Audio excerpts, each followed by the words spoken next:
رجب کے بارے میں ایک سوال یہ کیا جاتا ہے کہ کیا رجب کے اندر 27 رجب جسے شب معراج بھی کہا جاتا ہے،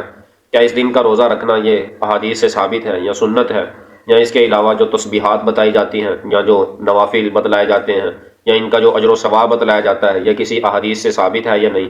ہمارے بعض حضرات اس دن کا روزہ رکھتے ہیں تو کسی بھی حدیث سے یہ ثابت نہیں ہے، نہ ہی یہ سنت ہے، نہ صحابہ کے عمل سے یہ ثابت ہے اور نہ ہی تابعین اور تبع تابعین کے عمل سے یہ ثابت ہے۔ اس کے بارے میں مکمل تفصیل جو ہے وہ میں پہلے کی جو ویڈیو اپلوڈ کی اس کے اندر تفصیل کے ساتھ اس حوالے سے گفتگو ہوئی۔ مختصر یہ ہے کہ ہمارے ہاں عوام الناس کے اندر جو مشہور ہے کہ اس دن کا روزہ رکھنے کا اجر و ثواب جو ہے وہ 1000 روزوں سے بہتر ہے، تو یہ حدیث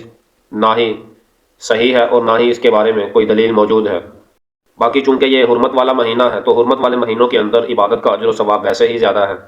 اور باقی یہ جو روزہ رکھا جاتا ہے یا نوافل ادا کیے جاتے ہیں یا اس کے علاوہ جو صلاۃ الرغائب یا مخصوص تسبیحات جو مشہور ہیں یہ بالکل بھی درست نہیں ہے، یہ بدعات میں سے ہیں، یہ چیز بدعت ہے، کہیں سے بھی ثابت نہیں ہے۔ ایسے کسی عمل کو سنت سمجھنا یا اس پر ملنے والے اجر و ثواب کو جو ہے وہ حقیقی طور پر سمجھنا، یہ دونوں چیزیں بدعات ہیں، ایسا عقیدہ نہیں رکھنا چاہیے، یہ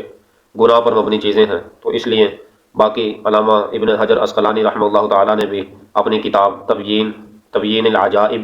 ما ورد فی فضل رجب کے اندر جو ہے وہ تفصیل کے ساتھ ان احادیث پر بحث کی ہے اور ان کو باطل قرار دیا ہے۔ اس بارے میں مکمل تفصیل اس سے پہلے شب معراج کی ویڈیو کے اندر گزر چکی ہے، تو اس لیے 27 اور 28 رجب کے روزے کے حوالے سے حقیقت یہی ہے کہ یہ بدعت ہے۔ ایسا کوئی روزہ نہ آپ صلی اللہ علیہ وسلم نے رکھا ہے، نہ اس کے علاوہ صحابہ اور تابعین اور تبع تابعین سے اس کا کوئی ثبوت ملتا ہے۔ آپ صلی اللہ علیہ وسلم سے شعبان کے روزے جو کثرت کے ساتھ آپ صلی اللہ علیہ وسلم رکھتے، اور باقی جو چیزیں رجب کے روزے کے حوالے سے مشہور ہیں ان کا کوئی ثبوت نہیں۔